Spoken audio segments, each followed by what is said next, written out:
Welcome to SKG learning academy. आज आहे 20 डिसेंबर 2023। आजच्या दिवसाचे जे काही महत्त्वाचे करंट अफेअरचे क्वेश्चन असणार आहेत ते आपण पाहणार आहोत। त्या अगोदर आपल्या चॅनलवर जर पहिल्यांदा आला असाल चॅनलला सबस्क्राइब करा आणि व्हिडिओला लाईक करायला विसरू नका। अशाच प्रकारचे रोजचे रोज करंट अफेअरचे सेशन आपण घेऊन येत असतो।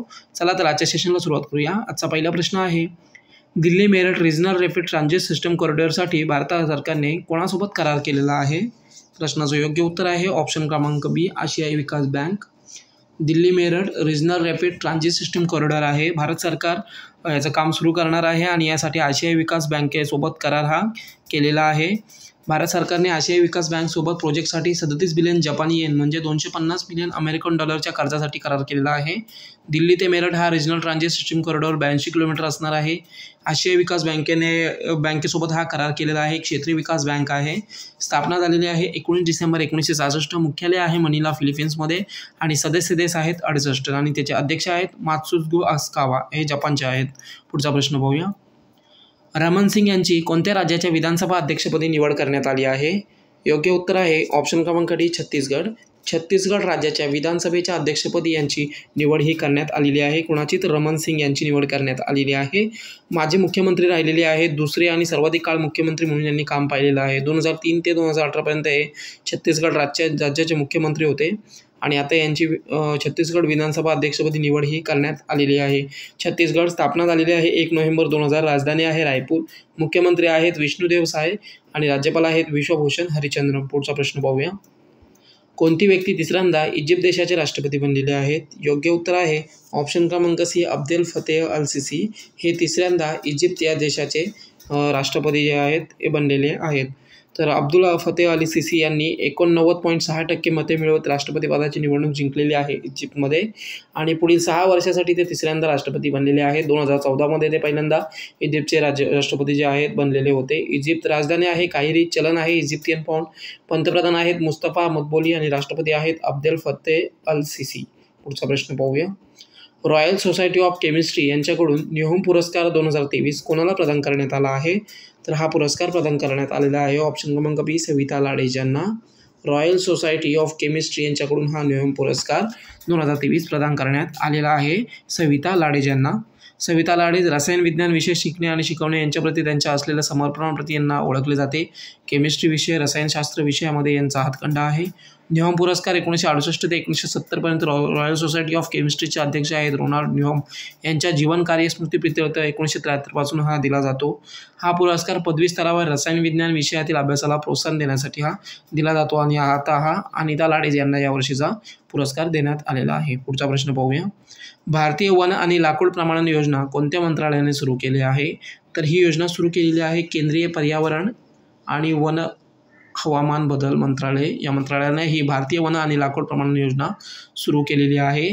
तर ही जी योजना आहे भारतातील शाश्वत वन व्यवस्थापन आणि कृषी वनीकरण पद्धतीला प्रोत्साहन देणे हा योजनेचा मुख्य उद्दिष्ट आहे। शाश्वत वन व्यवस्थापनाला प्रोत्साहन देण्यासाठी केंद्रीय पर्यावरण, वन आणि हवामान बदल मंत्रालयाने ही योजना नुकताच सुरू केलेली आहे। या खात्याचे मंत्री आहेत भूपेंद्र यादव आणि आंतरराष्ट्रीय वन दिवस असतो हा 21 मार्च रोजी। पुढचा प्रश्न पाहूया। 26व्या वर्ल्ड वुमेन हँडबॉल चॅम्पियनशिप 2023चा किताब कोणी जिंकला आहे? तर हा किताब जिंकलेला आहे ऑप्शन क्रमांक ए, फ्रान्सने। फ्रान्सच्या संघाने हा किताब जिंकलेला आहे। 26व्या वर्ल्ड वुमेन हँडबॉल चॅम्पियनशिपचा किताब जिंकलेला आहे फ्रान्सने। नॉर्वे संघाला 31-28ने हरवलेला आहे आणि या स्पर्धेचा अंतिम सामना डेन्मार्कमध्ये हॅनिंग या ठिकाणी खेळवण्यात आलेला होता। फ्रान्सने तिसऱ्यांदा हा किताब जिंकलेला आहे। या स्पर्धेचं आयोजन डेन्मार्क, नॉर्वे, स्वीडन या देशांमध्ये पार पडलेलं आहे। तसेच या स्पर्धेमध्ये एकूण 32 देशांच्या संघांनी हा भाग घेतला होता। पुढचा प्रश्न पाहूया। भारतीय वायुसेनेने अस्त्रशक्ती अभ्यासाचे आयोजन कोणत्या राज्यामध्ये केलं आहे? तर हे आयोजन केलेलं आहे ऑप्शन क्रमांक सी, आंध्र प्रदेशमध्ये। भारतीय वायुसेनेने अस्त्रशक्ती अभ्यासाचे आयोजन हे केलेलं आहे। आंध्र प्रदेशमधील वायुसेना केंद्र आहे सूर्यलंका, या ठिकाणी या अस्त्रशक्ती सरावाचे आयोजन हे केलं गेलं होतं। या सराव अभ्यासादरम्यान भारतीय वायुसेनेने स्वदेशी वायू संरक्षण प्रणाली समरचे यशस्वी फायरिंग परीक्षण देखील केलेलं आहे। वायुरक्षा प्रणाली आहे Samar, surface to air missile assure रिलेशनशिपचा विकास मेंटेनन्स कमांडच्या एका युनिटद्वारे केला गेला होता आणि या अभ्यासादरम्यान स्वदेशी मिसाईल सिस्टीमच्या मारक क्षमतेचे देखील प्रदर्शन केलं गेलं आहे। पुढचा प्रश्न पाहूया। FIH पुरुष ज्युनियर हॉकी विश्वकप 2023 कोणत्या संघाने जिंकलेला आहे? तर हा जिंकलेला आहे ऑप्शन क्रमांक बी, जर्मनीने। जर्मनीने हा FIH पुरुष ज्युनियर हॉकी विश्वकप 2023 जिंकलेला आहे। तर जर्मनी देशाने जिंकलेला आहे. मलेशियामध्ये या स्पर्धेचं आयोजन हे करण्यात आलेलं होतं आणि अंतिम सामन्यामध्ये फ्रान्सला 2-1ने हरवलेला आहे जर्मनीने आणि जर्मनीने हा वर्ल्ड कप जिंकलेला आहे. फ्रान्स या विश्वकप स्पर्धेमध्ये दुसऱ्या, तर स्पेन संघाने भारतीय संघाला हरवत तिसरे स्थान या वर्ल्ड कपमध्ये मिळवलेलं आहे. पुढचा प्रश्न पाहूया. नुकताच गोवा मुक्ती दिवस केव्हा साजरा केला गेला? योग्य उत्तर आहे ऑप्शन क्रमांक ए 19 डिसेंबर. 19 डिसेंबर हा दिवस गोवा मुक्ती दिवस म्हणून दरवर्षी साजरा केला जातो. 19 डिसेंबर या दिवशी गोवा पोर्तुगीजांच्या ताब्यातून मुक्त करण्यात आला. 450 वर्षापासूनच्या पोर्तुगीजांच्या शासनातून गोवा या दिवशी मुक्त झाला म्हणून हा दिवस गोवा मुक्ती दिवस म्हणून साजरा केला जातो 19 डिसेंबर. तर गोवा स्थापना झालेली आहे 30 मे 1987. राजधानी आहे पणजी. मुख्यमंत्री आहेत प्रमोद सावंत आणि राज्यपाल आहेत PS श्रीधरन पिल्लाई. पुढचा प्रश्न पाहूया. कोणत्या उद्योग समूहाने इंडो एशियन न्यूज सर्व्हिस IANSची 50.5% भागीदारी खरेदी केली आहे? योग्य उत्तर आहे ऑप्शन क्रमांक बी अदानी ग्रुप.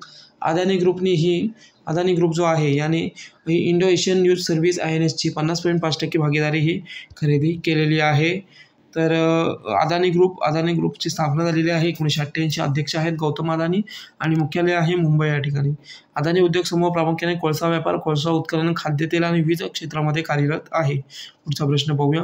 नुकताच कोणत्या भारतीय व्यक्तीने अंटार्क्टिकामधील सर्वात उंच पर्वत माउंट विन्सनवर यशस्वी चढाई केली आहे? योग्य उत्तर आहे ऑप्शन क्रमांक सी शेख हसन खान यांनी नुकताच या अंटार्क्टिकामधील सर्वात उंच पर्वत आहे माउंट विन्सन यावर यशस्वीरित्या चढाई केलेली आहे. तर केरळमधील आहे शेख हसन. अंटार्क्टिकामधील सर्वात उंच पर्वत माउंट विन्सन सर केलेला आहे. माउंट विन्सन हे जगातील 5वे सर्वात उंच पर्वत शिखर आहे. माउंट विन्सन पाहिलं तर समुद्रसपाटीपासून 4892 मीटर उंचीवर आहे.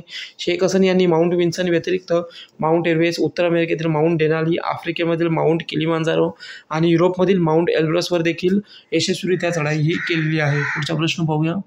कसोटी क्रिकेटमध्ये 500पेक्षा अधिक विकेट घेणारा जगातील 8वा गोलंदाज कोण ठरला आहे? योग्य उत्तर आहे ऑप्शन क्रमांक बी नाथन लायन.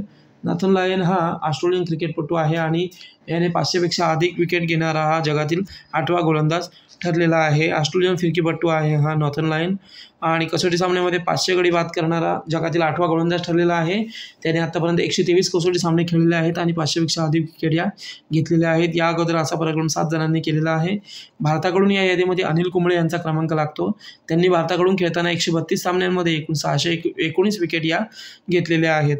तर हे होते आजच्या दिवसाचे काही महत्त्वाचे करंट अफेअरचे क्वेश्चन. सेशन कसा वाटला कमेंटद्वारे कळवा. चॅनलला सबस्क्राईब करा आणि व्हिडिओला लाईक करायला विसरू नका. धन्यवाद.